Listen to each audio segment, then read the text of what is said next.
All right, this is June 27th, Saturday. This is 8 days into our 27th year of marriage. Today, we are going to be discussing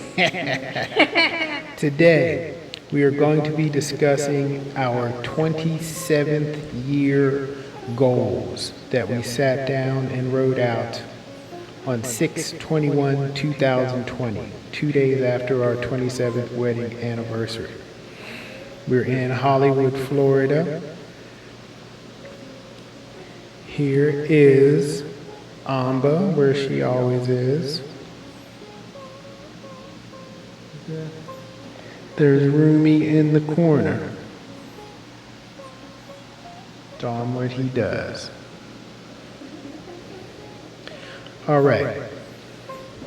I'm going to read down the list, and then we'll talk about them. Okay. We're going to do unedited recordings.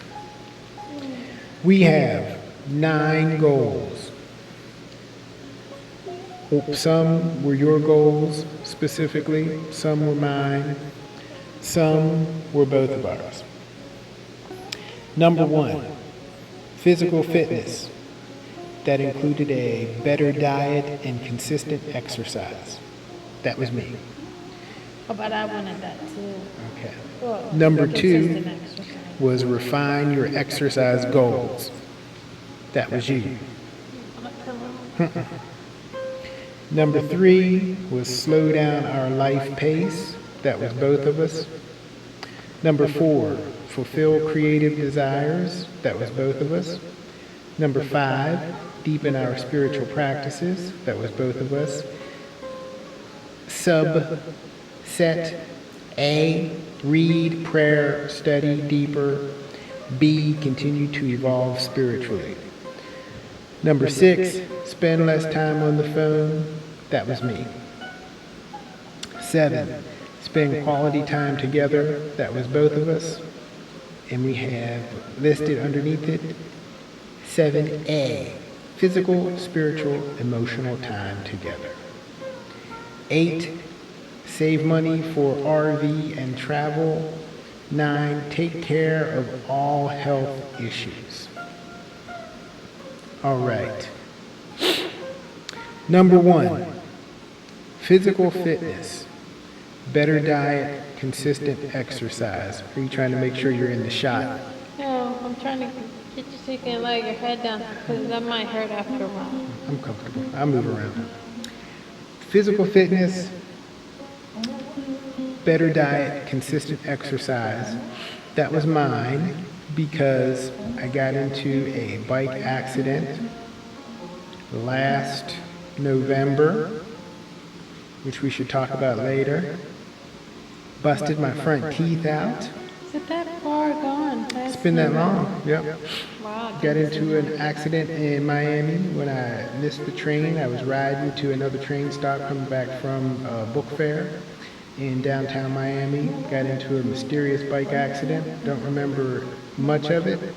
We'll talk about that later. But after that, my neck was messed up for a little while, my back.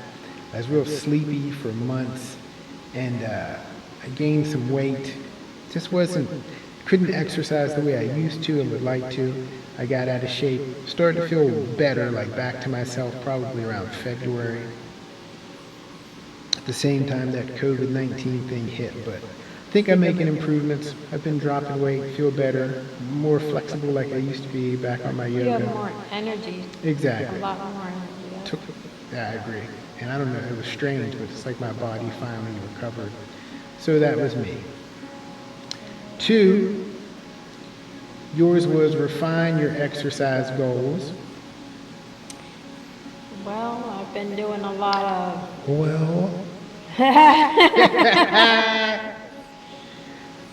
I've been doing a lot of weightlifting for strength, but I have some yoga in there, but I like yoga more and I miss it, so I want to we're gonna work it out together. He's gonna help me, maybe kind of, because he knows a lot about like weightlifting and things like that, and he's gonna help me kind of refine my exercise so I can do things I really like to do in exercise. And then plus get well-rounded. Yeah. Yoga was probably one of the best things that we ever took up.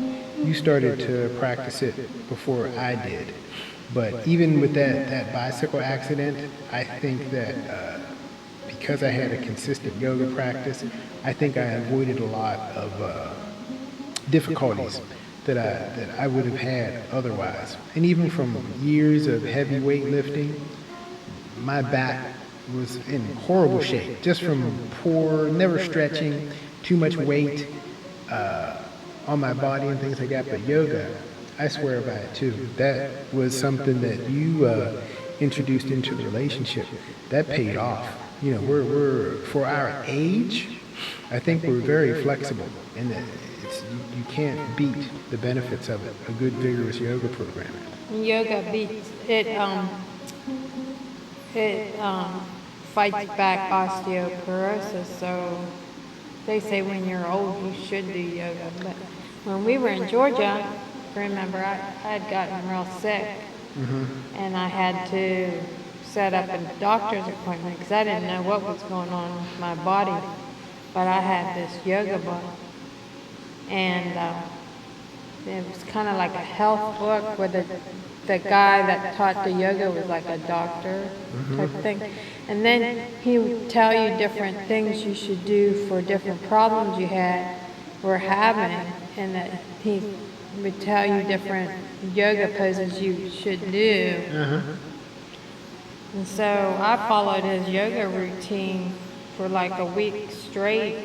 It was really hard, the stuff he was telling me to do, because it wasn't just doing yoga, it was like doing a pose for like 10 frickin' minutes, and that's hard if you ever do yoga. 10 minutes of one pose, you have to have a lot of strength, so that was hard for me, but I was worried about my body, and we had already had years of exercise, so I had the mental strength to be able to do it. But I had The callous mind. the callous mind. That's from this book I'm reading. You gotta callous your mind. He makes fun of me. David Goggins. You make fun of me. You can't hurt me. That's the name of his book. It's a good book though. It is, from what you tell me. But anyways, I had set up a doctor's appointment just not to be foolish, and so I did a week of that yoga, and by the time my doctor's appointment came up, they checked me out, and there was nothing wrong with me. Actually got was healed through the different yoga poses I had to do, but I went to the doctors just to make sure everything was okay. And they said there's nothing wrong. They did blood tests and everything. We still have that book. But I know. Ashtanga yoga. That's why I want to get back to doing more yoga. But I like the weights because I feel strong for my age. Like Oh, yeah. I can walk and I can carry my bike. I can do things that a lot of women my age can't do. I'm almost 50. Yeah. So that's positive. Ashtanga yoga. That book, the Yoga Sutras, I think those were very beneficial to study those. Yeah, I love Ashtanga yoga. That's the yoga I love. And the Yoga Sutras, I love that. Along with the Bible and this new book Tubby introduced me to called Asmul Hasun, or something like that. Anyways, it's this Muslim book, the Muslim book. 99 Names of God. The 99 Names The of God. 99 beautiful names. I I forget what the actual title is and how it's translated. forget what it's called, but it's really nice. I read it in the morning. Bawa Mahayadeen, his take on those names. Yep. Just with breakfast, it's just like one page, it's just one name, and they tell you what it means. It's really nice. We'll put those under spirituality. I love it. Okay. We're going to do, that is numbers 1 and 2, physical fitness.